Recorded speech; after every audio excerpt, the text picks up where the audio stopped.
प्रिय मित्रों, आप लोगों का हार्दिक स्वागत है। आज हम हिंदी साहित्य में प्रयुक्त होने वाले अलंकारों के विषय में अध्ययन या चर्चा करूंगी। अलंकार का शाब्दिक अर्थ है आभूषण, गहने, जेवर। स्त्रियों के द्वारा आभूषणों का प्रयोग किया जाता है ताकि उनकी सुंदरता और भी अधिक बढ़ जाए। इसी तरह काव्य की सुंदरता का वर्धन करने के लिए अलंकारों का प्रयोग किया जाता है। तो अब हम कह सकते हैं कि काव्य की शोभा बढ़ाने वाले तत्व को अलंकार कहते हैं।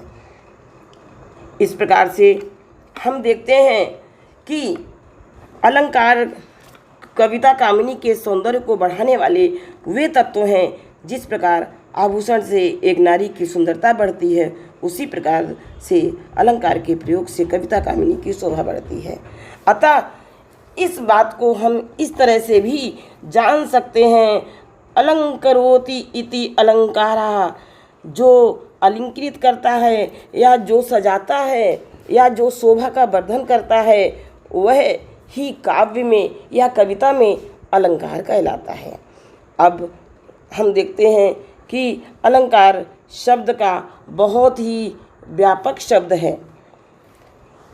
इस तरह से अब मैं आप लोगों को अलंकार के भेद या प्रकार कितने प्रकार के होते हैं।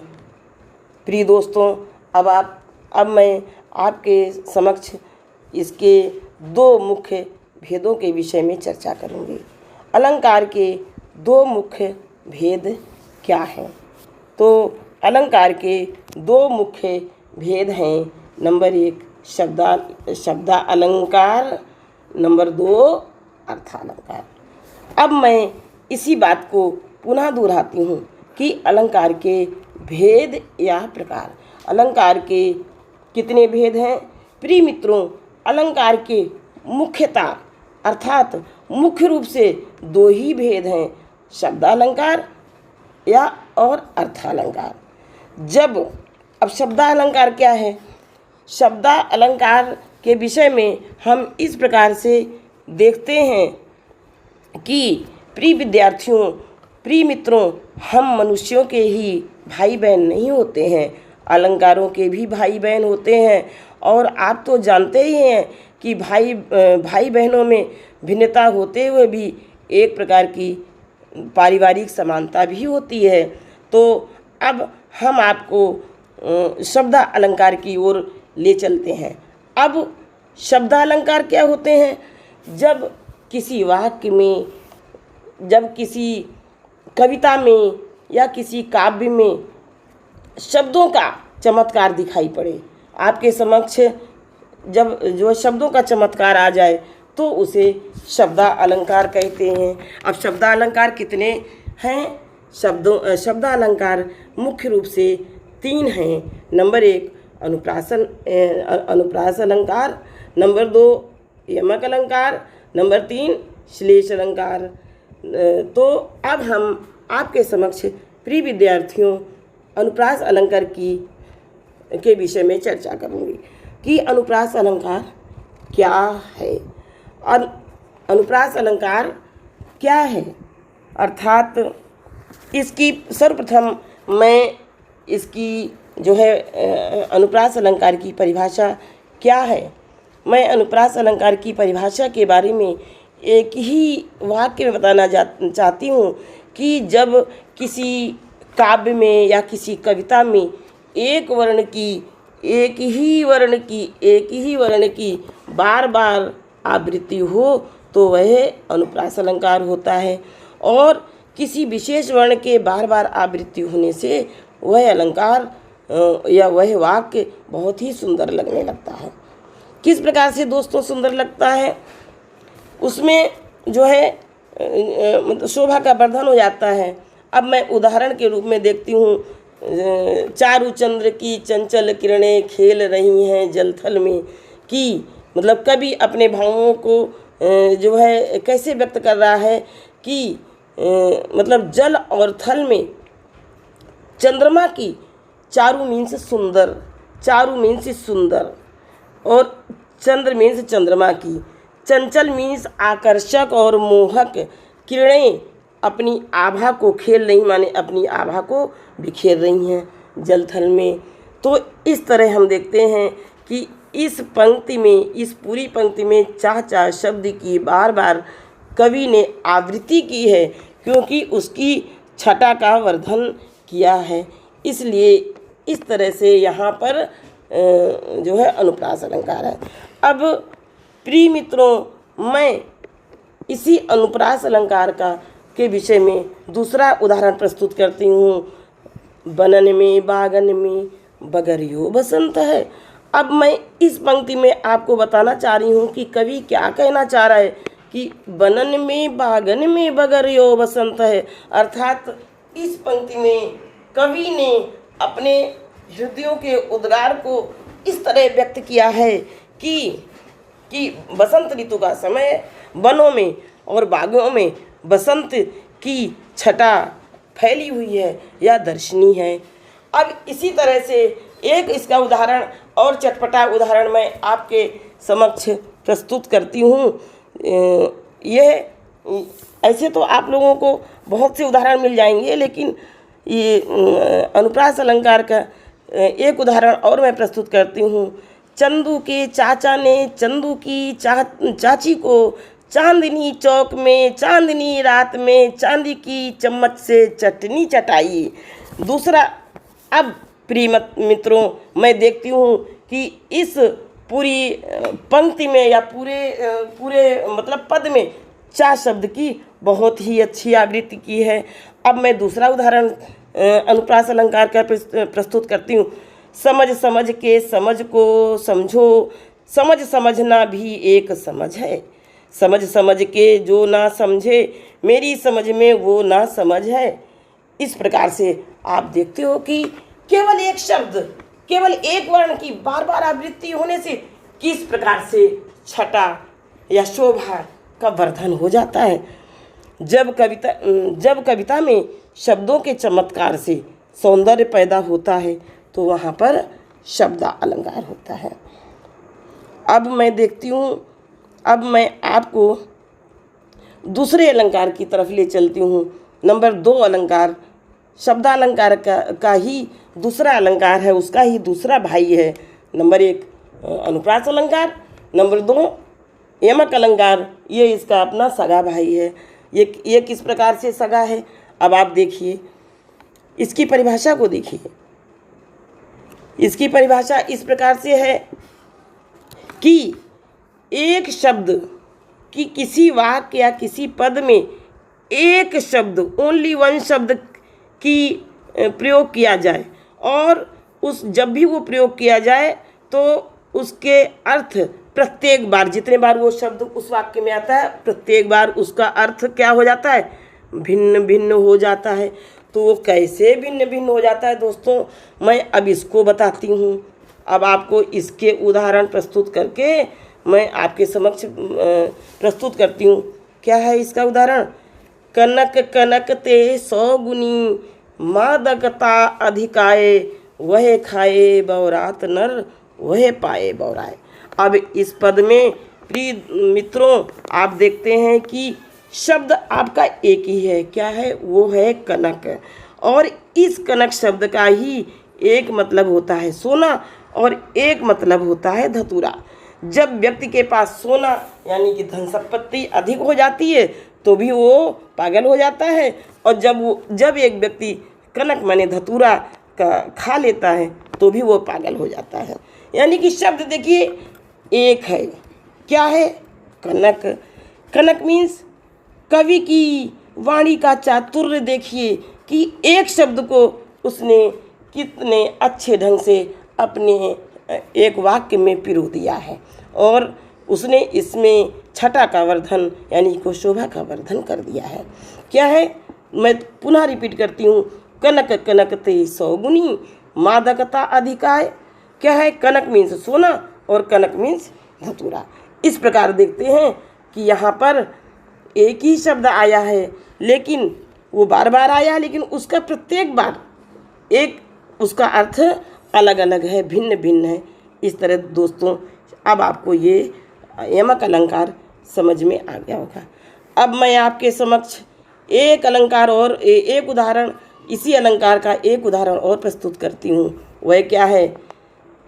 3 बेर खाती थी वह 3 बेर खाती थी, नगन जड़ाती थी वह नगन जड़ाती थी। मतलब एक राजा की 3 रानियां थीं और वो क्या करती थीं कि उनके पास एक समय इतना अच्छा था कि वो जब अपना भोजन करती थी तो राजसी ठाट बाट से 3 बेर, पहले 3 बेर का मतलब है, बेर मीन्स समय, समय से लिया गया कि 3 बार भोजन खाती थी, और दूसरे 3 बेर का मतलब है कि अब उनके पास धन संपत्ति नहीं बची, वो इतनी निर्धन हो गई हैं कि अब वो केवल मात्र 24 घंटे में, एक दिन में मात्र 3 फल बेर के खा कर रह जाती हैं। अब देखिए दोस्तों, इस भी वाक्य में कवि ने कितने सुंदर ढंग से अपने शब्दों को पिरोहित कर दिया है। क्या किया है? 3 बेर को 3 बार, और या मतलब समय, और 3 बेर मीन्स 3 मतलब एक प्रकार का फल 3 बेर खा करके हो रहती। दूसरी लाइन का भी उस मतलब कवि ने इसी तरह से किया है कि नगन जड़ाती थी वह नगन जड़ाती थी। एक बार उनके पास इतनी धन संपत्ति थी कि उनके अंग जो है नगन माने नगों से, हीरे मोती जवाहरात से जड़े रहते थे, और आज वो उनके पास इतनी धन संपत्ति नहीं है कि आज वो उनके पास एक भी वस्त्र नहीं बचा है और आज वो नंगे रहती हैं। इस प्रकार से दोस्तों आप लोगों ने देखा कि कितनी चतुरता से कवि ने अपनी वाणी को यहाँ पर प्रस्तुत किया है। इस प्रकार से अब मैं शब्दालंकार के 2 अलंकारों का वर्णन करने के बाद अब मैं आप लोगों को तीसरे अलंकार की तरफ ले चल रही हूँ। तीसरा अलंकार प्रिय दोस्तों यह है श्लेष अलंकार। श्लेष अलंकार क्या होता है? अब आप इसको भी बहुत अच्छे से समझिए। श्लेष माने होता है चिपकना, चिपका हुआ, कि शब्द तो आपका एक ही है। श्लेष अलंकार की परिभाषा आप इस तरह से समझ लीजिए कि एक शब्द है और उसमें अनेक अर्थ चिपके रहते हैं, उसी में लटके रहते हैं, उसमें अर्थ जो है चिपके रहते हैं, उसमें अर्थ अनेक अर्थ मतलब लिपटे हुए होते हैं या लटकते रहते हैं। जिस तरह से आम या बेर अपने पेड़ में लिपटे रहते हैं, उसी तरह से श्लेष अलंकार में शब्द एक ही होता है और अनेक अर्थ उसमें चिपके रहते हैं। अब मैं परिभाषित इस तरह बता देती हूँ, जहाँ पर किसी शब्द की आवृत्ति एक बार हुई हो परंतु अर्थ उसके अनेक या अनेक हो, वहाँ पर श्लेष अलंकार होता है। अब इसका उदाहरण देखिए, मैं आपके समक्ष उदाहरण प्रस्तुत कर रही हूँ। वो क्या है? कवि कहता है, चरण धरत चिंता करत चितवत चारी हूँ और सुवर्ण को खोजत फिरत कवि व्यभिचारी चोर। अब इस दोहे में कवि ने एक शब्द ले लिया है सुवर्ण। सुवर्ण माने सुवर्ण, तीसरी पंक्ति में आपका शब्द एक है सुवर्ण। सुवर्ण को 3 लोग, केवल एक ही शब्द है सुवर्ण। सुवर्ण को 3 लोग ढूंढ रहे हैं, खोजत फिरत माने ढूंढ रहे हैं। कौन कौन खोज रहा है? कवि क्या हमेशा अपने मन में लेटता है, बैठता है, जागता है, चलता फिरता है। वो अपने मन में क्या मनन करता है? सुंदर शब्दों का चयन। तो कवि के पक्ष में यहाँ सुवर्ण शब्द के 3 अर्थ लगाए गए हैं। कवि के पक्ष में वो क्या हमेशा सोचता है? क्या खोजता है?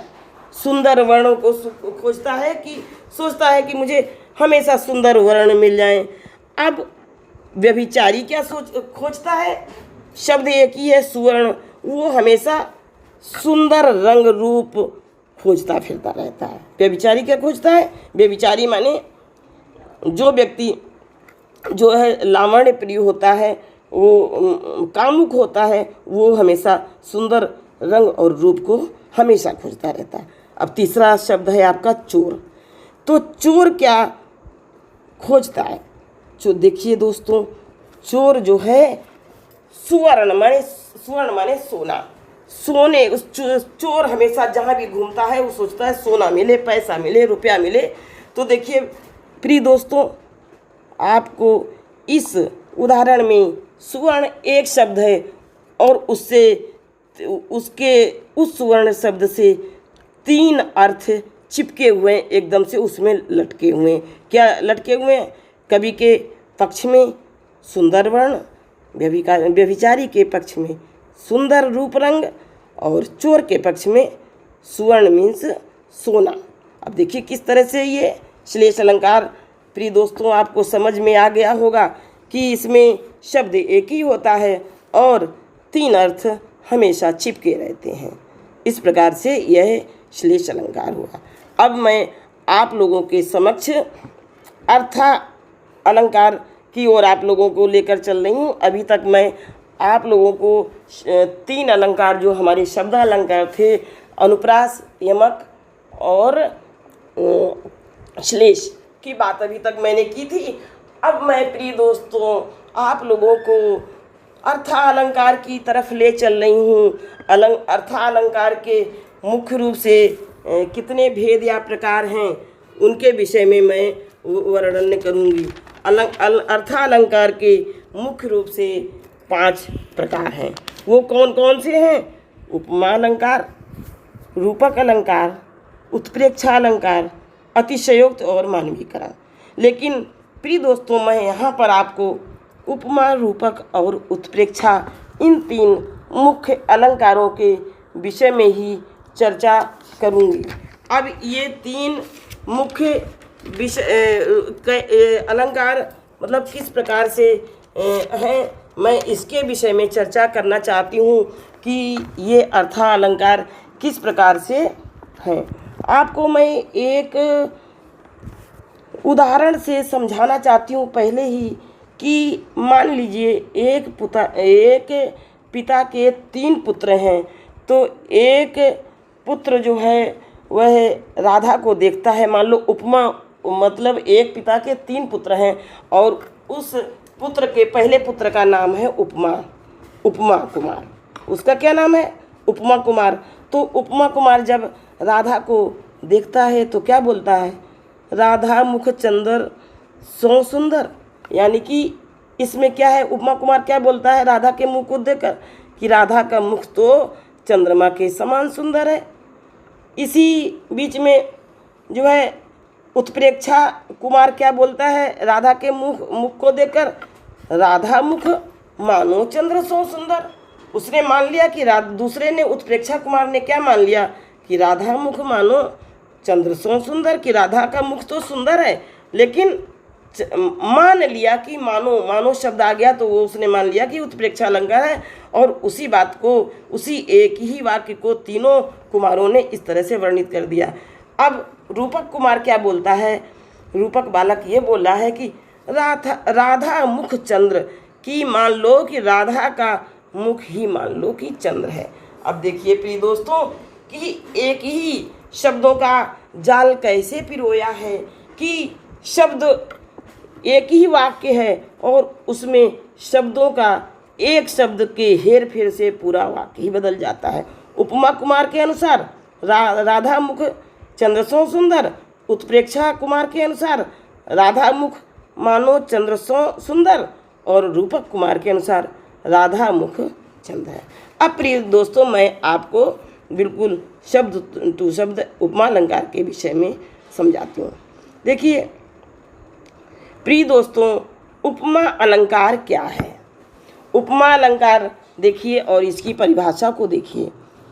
जहाँ पर एक वस्तु या व्यक्ति की तुलना किसी दूसरी प्रसिद्ध वस्तु से, ऐसा नहीं कि कोई दूसरी प्रसिद्ध वस्तु ना हो, निम्न वस्तु हो, जब भी तुलना की जाती है तो किसी एक वस्तु या व्यक्ति की तुलना किसी दूसरी प्रसिद्ध वस्तु या प्राणी से की जाती है, वहाँ पर उपमा अलंकार होता है।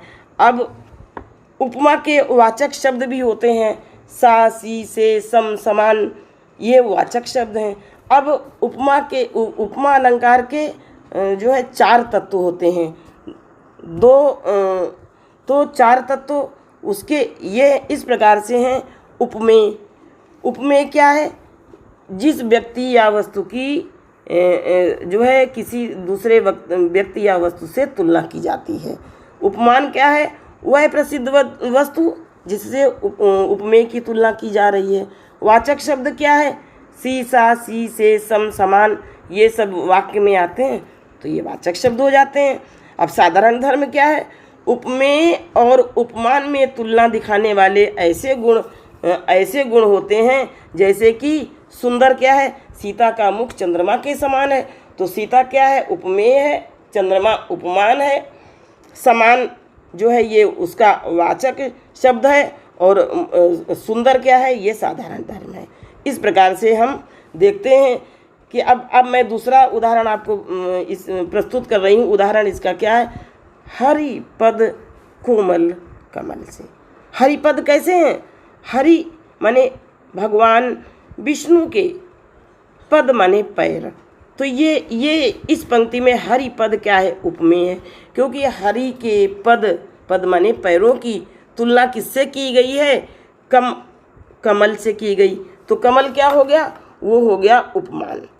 और से शब्द है वाचक शब्द है, इसमें से माने समान और कोमल है इसमें साधारण धर्म। तो इस पंक्ति से प्रिय दोस्तों आप यह समझ लीजिए कि ये छोटा सा एक वाक्य है, हरिपद कोमल कमल से। मैं पुनः दोहरा करके बताती हूँ, इस वाक्य में हरिपद उपमेय है और उपमान कमल है, से वाचक शब्द है, कोमल साधारण धर्म है। तो मैं देखती हूँ कि एक छोटे से वाक्य में कवि ने कैसे अपने वाणी को प्रस्फुटित किया है। अब मैं प्रिय दोस्तों आपको दूसरे अलंकार की ओर ले चल रही हूँ, जो कि हमारे हिंदी भाषा में उसे रूपक अलंकार कहते हैं। रूपक अलंकार क्या है? इसकी परिभाषा मैं आपको समझाती हूँ। क्या है? जैसे अभी मैंने उपमा अलंकार में 4 उसके तत्व बताए थे, उपमेय और उपमान। लेकिन यहाँ पर रूपक में उपमेय और उपमेय जो होता है वही उपमान का रूप धारण कर लेता है। किस तरह से रूप धारण कर लेता है? और इसमें जो सा, सी, से, सम, समान इत्यादि वाचक शब्द उसमें होते हैं, इनका प्रयोग कभी नहीं करता है और अपना जो है वो अपने जो है काव्य के सौंदर्य को बढ़ा देता है। अब उदाहरण से हम देखते हैं प्रिय दोस्तों कि भगवान सूरदास जी जो है एक जो है पद गाते हैं। क्या गाते हैं? चरण कमल बंदों हरिराई। अब यहाँ पर क्या है कि भगवान जो है भगवान के चरण कैसे हैं? कमल के समान हैं। लेकिन देखिए कहीं पर चरण कमल में, चरण कमल में कवि ने कहीं पर सा, सी, से, सम, समान का प्रयोग नहीं किया है। चरण जो है उन्हीं को, कहीं चरण कहीं कमल हो सकते हैं। बताइए, फूल होता है वो एक अलग क्वालिटी का होता है, भगवान के चरण एक अलग क्वालिटी के हैं। तो चरण को ही, चरण क्या है? उपमेय था यहाँ पर और कमल उपमान था। लेकिन यहाँ पर कवि ने चरण को ही कमल बना दिया है और हरि राई। तो इस प्रकार से मैं इस पद में देखती हूँ कि चरण को ही कमल बना दिया गया, अर्थात कोई उपमेय और उपमान में कोई अंतर नहीं है। इस प्रकार से इस पद में, छंद में जो है रूपक अलंकार है। अब मैं प्रिय दोस्तों आप लोगों को अर्थालंकार के तीसरे अलंकार की तरफ ले चल रही हूँ, जो कि है उत्प्रेक्षा अलंकार। अब देखिए, उत्प्रेक्षा अलंकार भी बहुत अधिक सुंदर है। क्या सुंदरता है इसमें! यहाँ पर बहुत ही सरल है ये कि जहाँ पर उपमान के ना होने पर उपमेय को ही उपमान मान लिया जाता है, वहाँ उत्प्रेक्षा अलंकार होता है। और ऐसे भी नहीं मानते हैं तो हम इस तरह से देख लेते हैं कि मनु मानो मनहु, जनु जानो जनहु इत्यादि शब्दों का प्रयोग यदि किसी वाक्य या किसी दोहे में आता है तो वो उपमा अलंकार होता है। देखिए, अब इनको हम जो है इस तरह से उदाहरण से भी समझ सकते हैं। सोहत ओढ़े पीतपट, श्याम सलोने गात, मनो नीलमन शैल पर आतप पड़े प्रभात। मतलब कि भगवान श्री कृष्ण जो है पीले रंग के वस्त्र पहनकर ऐसे सुंदर लगते हैं कि जैसे कि नीलमन के पर्वत पर मान लो कि सूर्य की रोशनी पड़ रही है। मान लिया गया है, यहाँ पर मनो शब्द आ गया है। अब दूसरा उदाहरण क्या, मुख मानो चंद्रमा है। मुख चंद्रमा के समान नहीं है, मुख को ही मान लिया कि चंद्रमा है, और अगर ये मानो हटा दे मुख चंद्रमा है तो यहाँ पर रूपक अलंकार हो जाता। तो इस तरह से हम देखते हैं कि जैसा कि मैंने अभी ऊपर वर्णित किया था कि जैसे उपमा कुमार ने क्या कहा था, राधा मुख चंद्र सो सुंदर, उत्प्रेक्षा उपमा अलंकार उत्प्रेक्षा अलंकार, राधा मुख मानो चंद्र सो सुंदर। तो मानो आ गया, रूपक अलंकार में मानो हट गया, बस राधा मुख चंद्र, यानी कि राधा का मुख ही जो है क्या है, चंद्र है। राधा का मुख ही चंद्रमा है, यानी कि समानता नहीं है। इस प्रकार से प्रिय दोस्तों, आज मैंने आप लोगों के समक्ष अपने हिंदी भाषा में प्रयोग किए जाने वाले अलंकारों के विषय में आपको समझाया। पूरी कोशिश किया कि आप लोगों को समझ में आया होगा। प्रिय दोस्तों, आपको अगर समय नहीं मिलता है तो रात में सोते समय इस वीडियो को खोलकर देखिए और सुनिए, और आपको चुटकी बजाते हुए ये अलंकार याद हो जाएंगे, इनकी परिभाषा याद हो जाएगी। मुझे पता है कि आपके पास बहुत ही तीव्र बुद्धि है और हमारी जो मैंने बात कही है उसको आप समझने में पूर्णतः सक्षम हैं। अब मैं अपनी वाणी को विराम देती हूँ। जय हिंद प्यारे दोस्तों, बाय बाय।